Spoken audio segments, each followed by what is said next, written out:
사도행전 4장 32절로부터 37절까지. 사도행전 4장 32절로부터 37절.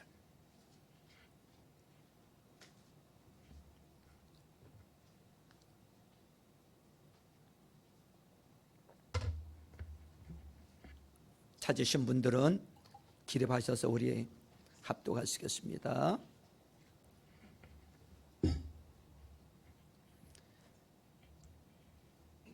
합독하십니다. 시작. 많은 신도가 다 한마음과 한뜻이 되어서 아무도 자기 소유를 자기 것이라고 하지 않고 모든 것을 공동으로 사용하였다. 사도들은 큰 능력으로 주 예수의 부활을 증언하였고 사람들은 모두 큰 은혜를 받았다. 그들 가운데는 가난한 사람이 한 사람도 없었다. 땅이나 집을 가진 사람들은 그것을 팔아서 그 판돈을 가져다가 사도들의 발 앞에 놓았고 사도들은 각 사람에게 필요에 따라 나눠 주었다. 키프로스 대생으로 네이 사람이요 사도들에게서 바나바 곧 위로의 아들이란 뜻의 별명을 받은 요셉이 자기가 가지고 있는 밭을 팔아서 그 돈을 가져다가 사도들의 발 앞에 놓았다. 아멘. 서로 축복합니다. 하늘 복 많이 받으세요. 하늘 복 많이 받으세요. 따라서 해보세요. 하나님을 기쁘시게, 사람을 행복하게. 부모님이 행복해야 누구도 행복해져요. 자녀도 행복해지고요. 내가 행복해야 뭐도 할 수 있어요. 전도도 하게 되는 줄로 믿습니다. 오늘 말씀을 들을 때 여러분, 성도님들이 말씀을 들을 때 내가 동의가 되는 것만 받아들이니까 변화가 안 되는 거예요. 동의하기 어려운 것도 받아들일 때 변화가 일어나는 줄로 믿습니다. 오늘 말씀 어떤 말씀이든지 나에게 주시는 말씀으로 그 말씀을 동의하며 받아들일 때 나에게 먼저 은혜가 되고 나의 삶에 변화가 일어나고 하나님의 은혜가 임하고 내가 변화되어지고 하나님의 복을 받게 될 줄로 믿습니다. 사도행전에 보면 성령이 임했을 때 놀라운 사건과 변화가 일어났죠.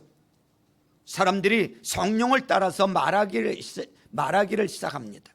초자연적인 현상들을 목격했으며 담대히 나가 복음을 전하는 것은 물론 걷지 못하는 사람을 일으켜 세우는 놀라운 기적을 일으키고, 그리고 지난번에 살펴본 대로 뭐가 달라지기 시작했어요? 기도가 달라졌어요. 또 한 가지, 오늘 본문에 보면 예수 믿는 사람이 성령 받으면 무슨 일이 생기느냐 하면 우리의 인생관, 세계관이 변할 뿐만 아니라 물질관도 변해요. 가치관이 달라집니다. 성령을 받으면 자기의 재물을 자기 것이라고 생각하지 않게 된다는 거예요. 진짜 예수 만나고요, 진짜 성령 체험하고 나면요, 성령 받고 나면요, 재물을 자기 것이라고 생각하지 않게 돼요. 재물을 내려놓게 됩니다. 누가 시켜서 아니에요. 이상하게 돈에 대해서, 물질에 대해서 자유로운 마음이 생기기 시작합니다. 오늘 보면 32절 말씀을 보세요. 32절을 우리 합독하십니다. 시작. 많은 신도가 다 한마음과 한뜻이 되어서 아무도 자기 소유를 자기 것이라고 하지 않고 모든 것을 공동으로 사용하였다. 자, 그랬어요.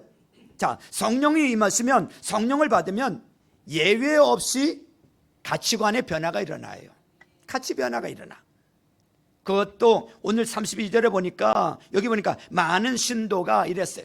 한두 사람이 아니라 그곳에 있는 모든 이 많은 신도가 다 한마음과 한뜻이 되어서 성령 받은 성도들은 물질에 대한 개인적인 태도가 아니라 공동체적인 변화가 일어나더라는 거예요. 개인적으로는 누구든지 긍휼과 성교에 관심을 가질 수 있어요. 그러나 성령을 받은 초대교회는 개인 차원의 문제가 아니라 많은 신도 모두가 공동체 차원에서 재물을 내려놓게 되더라는 거예요. 여러분, 재물을 내려놓는다는 게 뭐죠? 사람은요, 가장 중요한 거는 못 내려놓게 돼 있어요. 본인이 가장 중요하게 여기는 것은 못 놓게 돼 있죠. 여러분에게 가장 중요한 건 뭡니까? 여러분에게 가장 중요한 건 뭐야? 예언아, 예언에게 가장 중요한 건 뭐야? 응? 응? 하나님, 답을 얘기하면 어떻게 하니? 여러분, 사람은 제일 중요하게 여기는 게 뭐예요? 목숨이죠. 생명이죠. 그래서 성공한 인생이 뭐냐면 목숨보다 귀한 걸 발견한 사람이 성공하는 인생이 되는 거예요.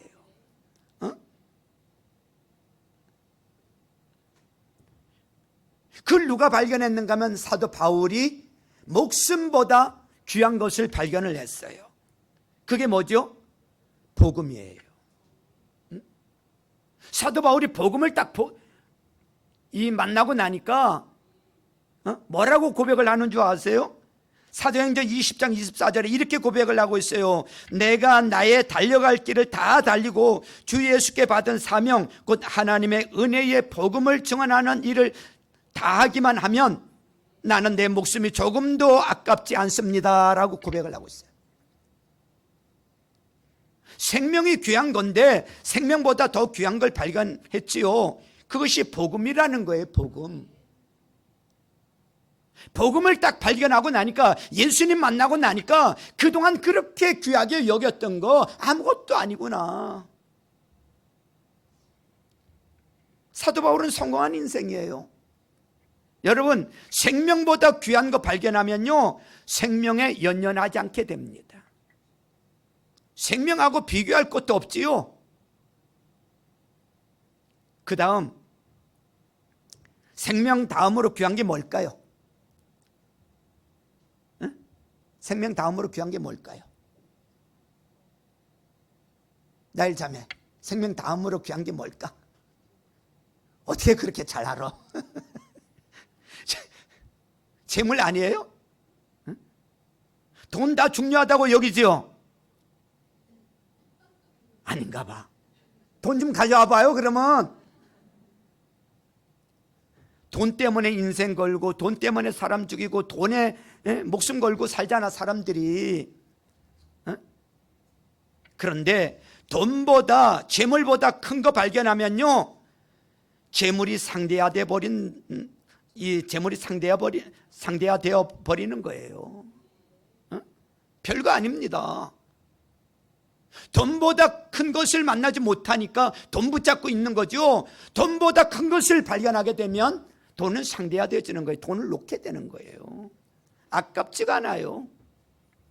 삭개오를 보세요. 삭개오 세리장 아니었습니까? 사실 의지할 게 돈밖에 없었지요. 사람들이 맨날 무시하고 매국노라 그러고 인생이 얼마나 불안하겠어요. 그러니까 여러분 돈만 긁어 모으는 거예요. 근데 누가복음 19장에 보니까 삭개오가 누구를 만나요? 예수님을 만나잖아요. 너 오늘 구원받았다. 너희 집에 구원이 임했다. 너도 아브라함의 자손이다. 그러고 막 그러잖아요. 그랬더니 이제는 더 이상 돈 의지할 필요가 없지요. 돈보다 안심 줄 수 있는 게 있잖아요. 돈보다 큰 누구를 만났어요? 예수님을 만나니까. 그러니까 무슨 얘기를 해요? 누가복음 19장 8절에 보니까 주님 보십시오. 내 소유의 절반을 가난한 사람들에게 주겠습니다. 또 내가 누구에게 강제로 빼앗은 것이 있으면 속여서 빼앗은 거죠. 등쳐먹은 거죠. 이런 것이 있으면 4배를 하여 갚겠습니다 라고 고백을 합니다. 그러면 예수 믿으면 다 이렇게 해야 되냐? 그 얘기가 아니고요. 여기서 중요한 메시지는 뭐예요? 삭개오에게 이제 재물이 가장 큰 게 아니다 그 얘기예요. 재물보다 큰 누구를 만났다 이거예요? 예수님을 만났다는 거죠. 이제 더 큰 거 발견했다 그 얘기죠. 그러니까 이렇게 알 수 있는 거죠. 이렇게 하라가 아니에요. 이렇게 되더라는 거예요. 진짜 예수님 만나고 성령 받으면 이렇게 하라가 아니라 이렇게 되더라는 거예요.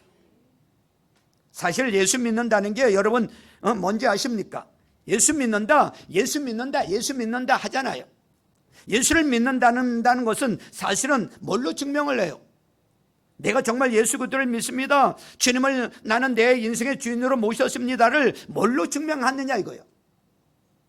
10년, 20년, 30년 신앙생활을 했는데, 교회 다녔는데 사실 그리스도인이냐 아니냐를 분별하기 굉장히 어려운 사람들이 많아요. 왜냐? 진짜로 예수를 믿는다는 것은요, 어떠한 신비적인 경험을 했다가 아니에요. 진짜로 예수를 믿는다는 것은요, 거룩한 말을 하고 어떠한 대단한 고백을 한다는 것이 아닙니다. 예수를 믿는다는 것은 예수를 믿는다는 것을 무엇으로 증명하냐? 딱 한 가지로 쉽게 말할 수 있어요. 딱 한 가지로. 그게 뭔가 하면 가치 기준의 변화입니다. 가치 기준의 변화. 따라서 해보세요. 가치 기준의 변화.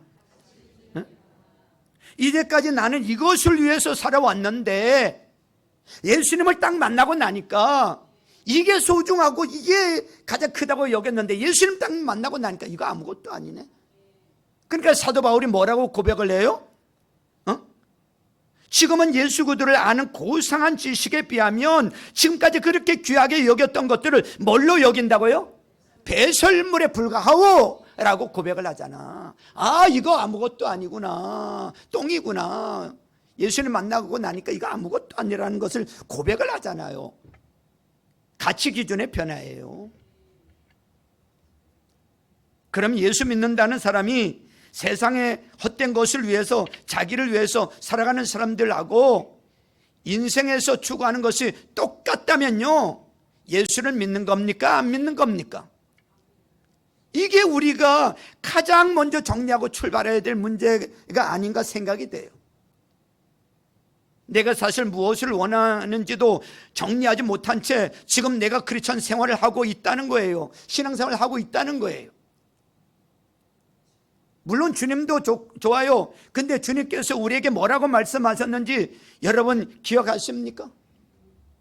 주님은요, 바울에게 뭐라고 베드로에게 뭐라고 말씀하셨는가 하면, 내가 나를 사랑하느냐라고 안 묻고요, 이렇게 물었어요. 요한의 아들 시몬아, 내가 나를 이보다 더 사랑하느냐? 이 모든 것들보다, 이 사람들보다, 내 꿈보다, 내 인생에 의지할 계획보다, 내 앞날의 어떤 진로보다, 내 주변에 있는 수많은 사람보다, 내 인생을 채우는 어떤 노력보다, 그 모든 것보다 나를 더 사랑하느냐? 그렇게 물으셨다고. 가치 기준의 변화예요. 가치 기준의 변화. 나를 위해서 살아왔던 인생이요, 지금까지는 나를 위해서 살아왔던 인생이요, 진짜 예수님 만나고 나면요, 낮은 곳으로 가기 시작을 합니다. 나를 채우기 위해서 달려가던 인생이 더 이상 나를 채우기 위해서 달려가는 인생이 아니라, 움켜쥐는 인생이 아니라 남을 채우기 위해서 달려가는 인생으로 바뀌기 시작한다는 거예요. 가치 기준의 변화예요. 무엇을 위해서 살 거냐? 가치 기준이 바뀐다는 것이 무엇입니까? 하루의 일과를 마무리하거나 한 해를 정리할 때, 주님 앞에서 청산할 때 내 인생을 스스로 엄격하게 진단하고 판단하는 평가 기준이 바뀐다는 거예요. 평가 기준이 바뀌어요. 다른 사람들은 날 인정해 주지 않아도요, 취업 실패해도요, 사업 실패해도요, 뭐가 실패해도요, 뭐가 잘 안 돼도요, 정말 하나님 앞에서 내가 바로 살았다는 그 기준이 스스로 합격된다면 그건 합격된 거예요. 그런데 문제는요, 지금 이 시대, 잘 들어보세요. 지금 이 시대에 가장 큰 문제는 크리스천들이라고 하는 사람들이 세상 사람들하고 평가 기준하고 가치 기준하고 별로 차이를 못 느낀다는 데 문제가 있어요. 세상 사람들의 평가나 가치 기준이나 교회 안에 있는 우리나 별로 차이가 없어. 평가 기준이나 가치 기준이 별로 차이가 없다는 데 문제가 있는 거 아닙니까? 달라야 되는 거 아닙니까? 우리도 똑같이 좋은 명문대, 좋은 학교 가면 성공했다고 박수치고, 돈 많이 벌어서 좋은 차 타고 좋은 집에서 사면 성공했다고 박수치고, 똑같은 평가와 똑같은 가치관을 가지고 있어요. 주님이 우리에게 맡겨주신 사명이 뭔지, 주님이 나에게 주신 목적이 뭔지가 그건 뒷전이야. 평가 기준과 가치 기준이 달라야 되는 거 아닙니까? 그러니까 돈 그러고 이렇게 매여 있는 사람들을 보면은 인색하고, 이런 사람들을 보면 비난할 게 아니고 불쌍한 거죠. 불쌍한 거예요. 돈보다 큰 게 없으니까 돈에 매달려 있죠. 돈이 나를 지켜주고 통장이 나를 지켜줘, 그렇게 생각하니까 뭐 이해는 돼요. 이해는 되는데, 그러지 마 이렇게 말하지 말고요, 더 큰 거를 발견하길 원합니다 라고 기도해 줘야 됩니다. 따라서 해보세요. 더 큰 거를 발견하길 원합니다. 그렇습니다. 더 큰 거를 발견하면 쉽게 내려놓게 돼 있어요. 사도 바울을 보세요. 더 큰 거를 발견하고 나니까 배설물로 여겨요. 응? 사명을, 이 복음 전하는 이 일을 위해서 생명을 겁니다. 여러분, 그래서 사람은요, 외적인 게 중요한 게 아니라 마음이 중요한 거예요. 뭐가 중요하다고요? 마음이 중요해요. 마음에서 모든 것이 다 나타나게 되는 거예요. 예를 들어서 다윗을 보세요. 다윗이 도망 다니던 얘기 아닙니까? 목동일 때, 도망 다닐 때 뭐가 그렇게 돈이 많아서 그런 고백을 합니까? 시편 23편 1절에 보면 여호와는 나의 목자시니 내게 부족함이 없대. 아니, 지금 목동이에요. 왕이 되기 전이에요. 도망 다니는 신세예요. 그런데 여호와는 나의 목자시니 내게 부족함이 없대. 응? 여호와가 목자니까 부족함이 없다. 하나님이 나의 목자니까, 하나님을 발견하고 나니까, 뭐가 필요해 그랬더니 부족함이 없대. 하나님을 발견하고 나니까. 이게 진짜 고백이에요. 저도 하나님 만나고 나니까, 이 어마어마한 우주에 강대하신 하나님을 만나고 나니까요, 부족한 게 없는 거예요. 하나님이 얼마나 크신 분인 줄 아세요? 사람들이 왜 이걸 못 느끼는가 하면 하나님을 나 같으려니 이렇게 생각을 해요. 인간 같으려니, 나보다 조금 나으려니 이렇게 생각을 하니까 그런 거예요. 하나님이 얼마나 광대하신 분인 줄 아세요? 빛이 1초에 지구 7바퀴 반을 돈다 그래요. 응? 빛이 1초에 7바퀴 반을 돌아, 지구. 그런데 태양계만 보더라도, 우리가 살고 있는 태양계만 보더라도 태양에서 지구까지 오는 빛이, 빛의 속도로 오면 얼마나 걸릴 것 같아? 얼마나 걸릴 것 같아요? 17년 이상이 걸립니다. 이 태양계만 하더라도 어마어마한 거예요.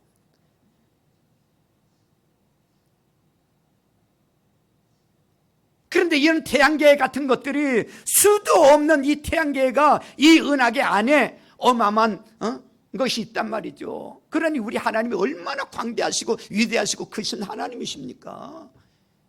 이 하나님을 만나고 나면요, 광대하신 하나님, 이 하나님을 만나고 나면 부족함이 없다고 고백하게 되는 거예요. 하나님이 계시는데, 그분이 내 아버지인데 뭐가 부족하냐 이거예요. 그러니까 부족함은 마음에서 오는 거죠. 돈이 없어 부족한 게 아니고 마음에 하나님이 없으니까 부족함을 느끼는 거예요. 마음에 누가 없으니까? 하나님이 없으니까 부족함을 느끼는 거야. 결핍은 마음에서 오는 거예요. 지금 보세요. 우리나라 얼마나 잘 사는지 아십니까? 전 세계에서도요, 우리나라 정말 잘 사는 나라예요. 국민소득이요 3만 5천 불이 넘었지요. 예? 전 국민 소득이 3만 5천 불이 넘었대요. 일본보다 더 잘 사는 나라가 됐어요. 일본을 앞질렀어요. 그런데도 난 부자라는 사람 못 들어봤어요. 잘 모르겠어요. 자기 원하는 만큼 외적으로 안 채워져서 그런가, 내가 볼 때 내가 이제까지 평생 봐왔던 어떤 인생들보다 잘 살고 잘 먹고 계시는데도 불구하고 부족함을 느끼잖아요. 10년 전, 20년 전에 비하면 정말 잘 살고 있잖아요. 마음이에요, 마음. 마음이 하나님으로 차 있지 않으니까 이렇게 되는 거죠. 그러니까 재물의 문제는 사실 마음의 문제하고도 똑같다라고 생각이 되는 거예요. 재물 왜 못 놓았죠? 두려웠어. 이거 놓으면 죽을 것 같으니까. 제가 옛날 그런 거 봤어요. 젊은 부부가 부부 싸움을 해가지고 이혼 직전이 되었어요. 그래서 그 엄마가 어린 애를 이제 아빠한테 두고 떠나려고 마지막으로 놀이동산을 그 아이를 데리고 갔거든요. 놀이동산 가는데 애가 뭐 바보인가 알죠. 엄마가 자기 버리고 가는 줄 아니까 마지막 여행인 거 감 잡았지요. 놀이동산에 가서 이 아이가 놀 수 있을까요? 못 놀아요. 애가 못 놀아요. 엄마 치마 붙잡고 엄마 가면 안 돼. 엄마 가면 안 돼. 엄마 가면 안 돼. 못 나요. 이거를 왜 못 놓죠? 두려워서, 불안해서. 그 아이가 언제 놓게 되는 줄 아세요? 나중에 그 부부가 하해가 되어진 것 같아요. 그때 놓게 되는 거예요. 그때 마음껏 놀게 되는 거예요. 우리가 세상에 이걸 못 놓는 이유는요, 사실은 불쌍한 겁니다. 나쁜 거라기보다도 얼마나 불안하면 저걸 못 놓고 저렇게 붙잡고 있나. 그게 우리 인생이거든요. 그러니까 사실은 이게 물질의 문제라는 건 물질의 문제로 끝나는 게 아니고 영적이라는 걸 바라보게 만드는 바로메타라는 거예요. 영적인 문제라는 거예요. 불안하구나 저 사람. 저 사람 두렵구나. 그래서 정죄하거나 비난하지 말고요, 정말 믿을 만한 우리 의지할 뿐인 우리의 유일한 의지 되시는 예수님 소개할 수 있는 우리 사랑의 동산교회 성도님들 될 수 있기를 주님의 이름으로 축원합니다. 그래서 이렇게 하나님을 의지하니까 어떤 일이 벌어졌느냐, 33절입니다 33절 보세요. 같이 읽습니다. 33절 시작. 사도들은 큰 능력으로 주 예수의 부활을 증언하였고 사람들은 모두 큰 은혜를 받았다. 자, 은혜가 부어졌어요. 은혜가 큰 은혜가 주어져. 큰 은혜가 부어졌어. 여기서 돈 얘기 안 해요. 지금 큰 능력이 임했대요. 큰 능력이 임했더니 예수를 증언할 힘을 얻은 거예요. 힘은 뭔지 아세요? 예수 증언할 힘이 그게 가장 진짜 힘이에요. 그랬더니 33절 끝에 보니까 큰 은혜를 받았대요. 뭘 받아요? 큰 은혜를 받았대. 큰 은혜를 받으니까 예수님이 꽉 차니까 보세요. 큰 은혜를 받았대. 큰 은혜를 받았다는 거는 내 안에 예수님으로 꽉 찼다는 거예요. 그러니까 이 돈에 안 매달리죠. 그 결과 구제가 일어나더라는 거예요. 그 얘기하는 거예요. 교회는 예수님에 대해 이야기하는 곳인 줄로 믿습니다. 예수님의 십자가, 부활, 구원에 대해서 말해야 돼요. 거듭남을 말해요. 사회 참여나 구제나 그런 그것 자체를 놓고 이야기할 때 일어나는 것이 아니라 예수님에 대해서 이야기할 때 자연스럽게 일어나는 거예요. 이게 원칙이에요. 이것은 소의 젖을 억지로 짜면 안 되는 것과 똑같아요. 제가 대관령 목장에 갔던 적이 있어요. 젖이 어떻게 하면 잘 나오느냐고. 억지로 짠다고 해서 나오는 게 아니고 어떻게 하면 젖이 잘 나오느냐고. 뻔한 대답 같은데 이렇게 대답을 하더라고. 잘 먹이면 잘 나온다고. 맞아요, 틀려요? 맞잖아요. 풀과 사료를 잘 먹이면 소에서 젖이 넘쳐 흐르죠. 그렇죠. 짜낸다고 나오는 게 아니고 잘 먹이면 나오더라는 거예요. 이게 우리 인생도 마찬가지죠. 우리 성도들도 마찬가지 아닙니까? 하나님 말씀 잘 먹으면 나오는 거죠. 하나님 말씀 잘 먹으면 나오는 거예요. 어떤 사람에게서 나오는 줄 아세요? 하나님 말씀 잘 먹는 사람에게서 나오는 거예요. 하나님 말씀 잘 안 먹는 사람은 안 나와요. 짠다고 해서 나오는 게 아니야. 영적으로 충만한 은혜 받고 기쁨과 감격이 넘쳐나면 큰 은혜를 받으면 되는 거죠. 보세요. 주 예수의 부활을 증언하니까 은혜에 의해서 이런 행동이 나오더라. 오늘 그 말씀을 하고 있는 거예요. 여기서 우리는 한 가지 원리를 발견하게 되는데, 물질적 문제의 근본 해결책은 영적인 문제를 푸는 데 있다는 것을 잊지 마세요. 혹시 경제적으로 어려움을 겪고 있습니까? 물질을 쫓아다니지 마세요. 그 물질에는 해답이 없어요. 해결하는 방법은요, 빨리 기도의 자리로, 예배의 자리로 나오는 거예요. 응? 무릎 꿇고 하나님께 매달리십시오.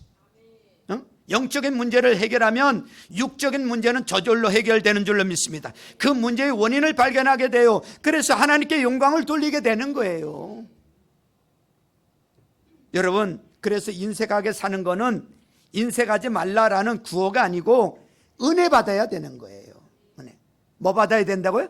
은혜 받아야 돼. 예수를 나의 구주 삼고 주로 삼으면 나중에 이런 거에 안 묶여요. 은혜 받으면요, 성령 받으면 이런 거에 안 묶입니다.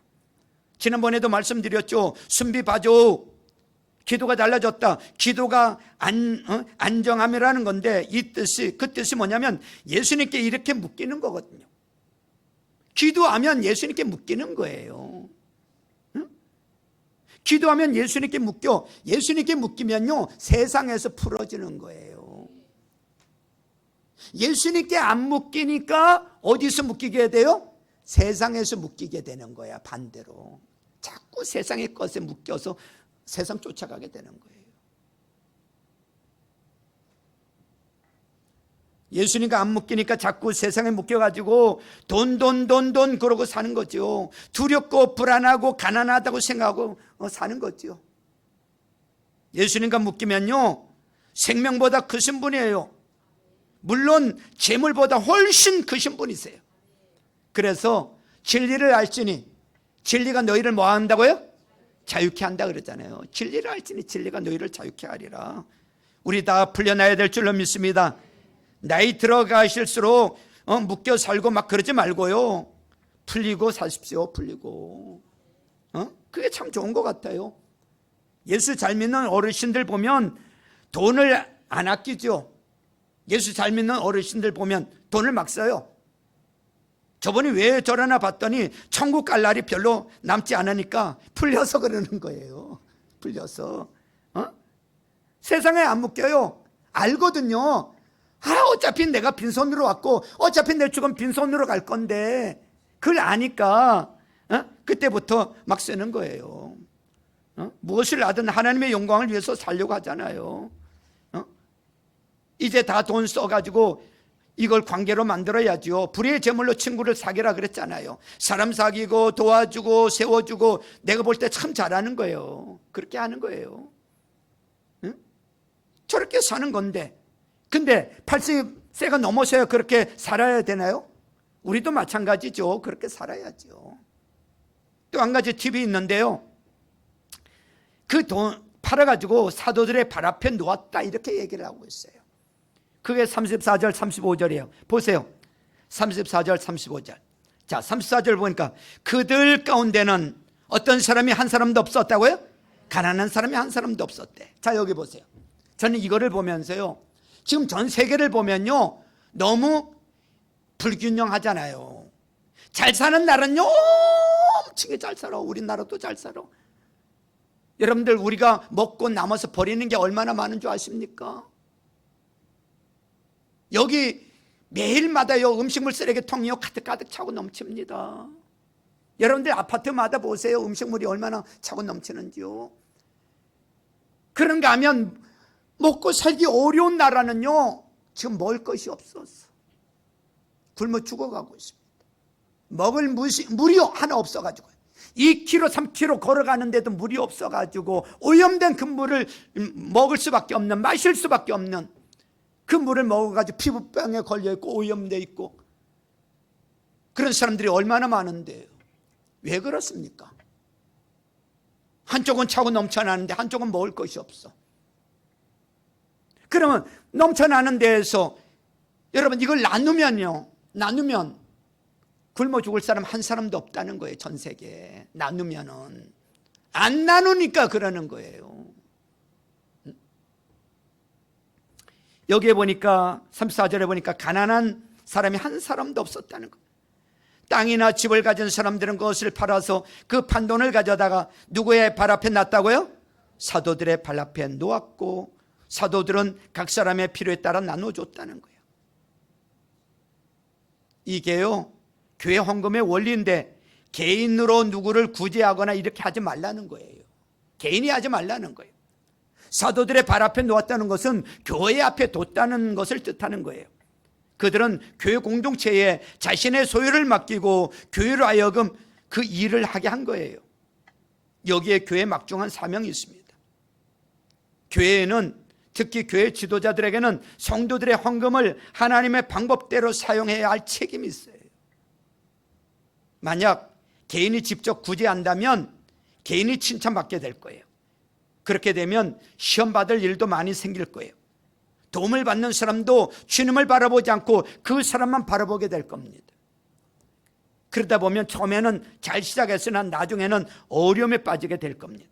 그래서 초대교회는 그 돈을 사도들의 발 앞에 갖다 놓고 사도들로 하여금 공평하게 예수 그리스도의 이름으로, 교회의 이름으로 나눠주겠단 말이죠.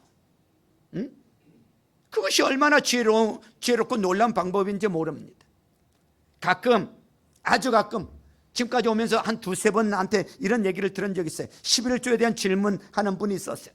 11조는 꼭 본 교회에 내야 되나요? 내가 나오는 이 교회에 꼭 내야 되나요? 제가 아는 개척교회에 보내면 안 되나요? 제가 아는 선교사님께 보내면 안 되나요? 11조는 내가 섬기는 교회에 내는 것이 제일 원칙이에요. 비록 다른 교회에서 왔다 할지라도 섬기는 교회에 내는 것이 바람직합니다. 왜냐하면 내가 지금 이 교회에서 영의 양식과 꼴을 먹고 있기 때문에 그래요. 하지만 시골 교회가 너무 어렵고 힘들어 11조를 그곳에 보내고 싶다면, 그 이야기를 하면 교회를 통해서 선교 헌금이 가게 하는 것이 옳은 거예요. 개인이 직접 하려고 하면 안 됩니다. 시험 들고 지금 섬기는 교회에서도 인정을 받지 못하게 되고 그렇습니다. 반드시 교회 이름으로 하는 것이 바람직합니다. 오늘 사도들 발 앞에 두라는 게 바로 그런 얘기거든요. 도움 받는 사람도 도와주는 사람도 예수 이름으로 해라, 교회 이름으로 해라. 개인으로 하면 그 영광을 자기가 받게 되기 때문에 그런 것입니다. 그래서 여기서 보세요. 여러분, 깨지고 깨져야 되는데 어디까지? 구제할 때에도 오른손이 아는 일을 왼손이 모르게 교회 이름으로, 예수 그리스도 이름으로 하라는 거예요. 그리고 선교할 때도 마찬가지고 교회 이름으로, 예수 이름으로 하라는 거예요. 선교할 때도. 여러분들 목장에서 회비를 내고 선교헌금을 드립니다. 그럼 교회 이름으로 갑니다. 여러분, 이럴 때 받는 사람도 은혜가 되고 하는 사람도 교만함 때문에, 자랑 때문에 넘어지거나 깨지거나 그럴 일이 없다, 그런 얘기입니다. 여러분, 여기에서 우리들의 교회 헌금 방법을 조금 좀 생각해 봤으면 좋겠어요. 우리가 코로나 3년을 보내면서 전염병이 유행했던 코로나 기간에는 무슨 예배를 드렸어요? 온라인 예배를 드렸어요. 그럼 무슨 헌금을 했어요? 온라인 예배를 드리고 계좌 이체를 했어요. 온라인 헌금을 했어요. 특수상황이거든요. 그땐 그렇게 할 수밖에 없었어요. 지금도 몸이 불편해서 입원해 있거나 출장을 멀리 갔거나 하면 온라인 예배를 드리고 온라인 헌금을 할 수 있는, 온라인 헌금을 할 수 있습니다. 그러나 그런 것이 아니고 이제는 팬데믹이 끝났잖아요. 교회 와서 대면 예배를 할 때는 가능하면 미리 준비해서 마음을 담아서 교회 앞에 헌금하는 것이 옳은 방법인 줄 믿습니다. 그렇게 하는 거예요. 예배는 여기 와서 예배 드리고 계좌로 보내시는 분 계세요. 물론 그렇게 할 수도 있어요. 그러나 좀 생각해 봤으면 좋겠습니다. 그 뒤에 성령과 구제의 대표적인 모델 바나바가 소개되고 있어요. 36절 37절입니다. 우리 같이 읽지요. 36절 37절 시작. 기프로스 태생으로 네일 사람이요 사도들에게서 바나바 곧 위로의 아들이라는 뜻의 별명을 받은 요셉이 자기가 가지고 있는 밭을 팔아서 그 돈을 가져다가 사도들의 발 앞에 놓았다 그랬어요. 바나바는 사실 안디옥 교회를 세웠던 중요한 인물 아닙니까? 바나바가 어떻게 세워지게 됐는지 배경을 보여주는 거예요. 바나바는 원래 인격이 되게 좋은 사람이었어요. 근데 얼마나 인격이 좋은지 자기가 예수님 믿고 난 다음에 그 증명이 그거예요. 물질에 매이지 않았어요. 이 사람 예수님 만나고 나서 물질에 매이지 않았어. 재물보다 큰 존재를 발견했기 때문에 이렇게 인격적으로 탄탄하게 되더라는 거예요. 그 다음에 얘기가 뭐죠? 인격의 사람이 되니까 사역도 잘하더라는 거예요. 사역도 얼마나 잘했습니까? 바나바가 이렇게 훌륭하게 된 이유가 뭐냐? 그 이름이 뭐예요? 이름의 뜻이 뭐예요? 위로의 아들이라는 거예요. 위로를 잘하는 사람이었다는 거예요. 위로를. 어떤 생태계를 살리는 위로자가 되는지 아느냐? 이렇게 예수님과 묶이게 된 다음에 세상 것으로부터 풀리게 되니까, 그래서 생태계를 살리는 사람을 뭐라 그래요? 위로자. 그러죠. 위로자라고. 바나바 위로의 아들이 되었어요. 우리 바나바를 보자 그 얘기예요. 바나바 키프로스에서 난 이 부유한 사람이었어요. 그는 키프로스에 땅을 좀 갖고 있었던 것 같아요. 아마 은퇴 이후 말년에 쓰려고 사두었는지도 모르겠어요. 그 당시에는 부동산 투기가 없었기 때문에 그것은 아니었을 거예요. 이 사람이 성령을 체험하고 기도하다가 이 땅을 판 거예요. 가난한 자에게 주기 위해서, 나눠주기 위해서 그 땅을 판 거예요. 그리고 그 돈을 사도들 발 앞에 놓았다고 했어요. 그의 겸손을 여기서 읽을 수가 있습니다. 이게 바로 사도행전에 나타난 성령의 부의 관계의 전부인 것입니다. 나는 우리 사랑의 동산교회에 이런 일들이 일어나기를 바랍니다. 사랑의 동산교회 안에 이런 풍성한 사건들이, 축복의 사건들이, 기쁨과 축제들이 여러분 삶에 일어나기를 바랍니다. 사람은 받는 데서 얻는 즐거움보다는 주는 데서 얻는 기쁨이 더 크다는 것입니다. 나눠주십시오. 나눠주세요. 가지고 있는 것을 조그만 것이라도, 냉수 한 잔이라도 나눠주기를 바랍니다. 목장 모임, 우리 가정마다 돌아가면서 할 때 꼭 좋은 것을 준비해야 한다고 생각을 내려놓으세요. 그런 생각을 가지고 있으면 오픈하기가 부담이 됩니다. 내가 할 수 있는 것이 라면을 잘 끓인다. 내가 할 수 있는 최선이 라면이라 그러면 라면 잘 끓여서 대접하면 돼요. 거기다가 조금 더 넣었으면 좋겠다. 그럼 떡볶이 넣으세요. 낙볶이 만들어서 먹으면 돼요. 이 여름철에 내가 냉면은 할 수 있다. 내가 냉면 할 수 있다 그러면 냉면 만들어서 대접하면 돼요. 그리고 디저트 같이 먹으면 되죠. 다른 집하고 똑같이 해야 한다고 생각하지 마세요. 목장은 섬김이에요. 따라서 보세요. 목장은 섬김이다. 그래요. 가정교회의 능력은 섬김과 희생에서 나오는 거예요. 섬기면서 내가 행복해지고 내가 복을 받는 거예요. 우리 집을 성전 삼아 예배하잖아요. 예수님이 함께 하시잖아요. 성령의 기름 부심이 임하잖아요. 그 집을 위해서 축복 기도해 주잖아요. 이런 축복을 함께 누렸으면 좋겠다는 거죠. 그러면 목자, 목녀, 목장 식구들이 우리 집을 오픈해 주는 것만 해도 엄청나게 좋아할 겁니다. 아멘 하세요. 혹시 가정을 오픈할 형편이 안 되면 내 순서가 되었을 때 목자네 집에서 내가 간단하게라도 준비해서 섬기고 가면 섬김의 기쁨을 나도 누리게 되지 않을까 생각이 됩니다. 가정교회 하는 목사님들 감사밴드가 있어요. 안산에서 목회하시는 김영길 목사님의 감사 내용 중에 이런 내용이 있더라고요. 노영진 목자, 우리 방현주 목녀가 평세하고 온 교회인데 거기 보니까 이 목사님이 여러 가지 감사 내용을 올렸는데 그 중에 하나를 잠깐 소개하면 이런 내용이 있어요. 멕시코 목장의 최고령 83세 독거 노인이 본인의 집에서 목장 모임을 하는데 특별히 담임 목사를 초대하였다. 누구를 초대했다고요? 담임 목사를 초대하는 목장이 한 군데도 없더라고. 중국 목장 외에. 정성껏 이틀 동안 빚은 만두와 목장 식구들의 다양한 솜씨들이 한자리에 모이니 풍성한 잔치가 되었다. 3년 전 목장을 통해 전도받아 세례받고 다양한 상공부도 참석하시는데 83세 된 어르신인데 상공부를 다양하게 참석하고 있대. 명문대 출신이시다. 그의 변화를 통한 새로운 간증이 기대가 된다. 여러분, 83세 독거 노인도 섬길 수 있다는 거예요. 우리 교회 실버 목장도 교회에서라도 모여야 하는데 섬길 사람이 필요합니다. 안산의 김 목사님이 부러웠어요. 사실은 성도들이 목사님을 좋아해 주는구나. 저도 좀 좋아해 주세요. 응? 여러분, 정리합니다. 이게 뭡니까? 여러분, 예수의 묻기라는 것입니다. 여러분, 예수의 묶이면 세상에서 풀려지게 됩니다.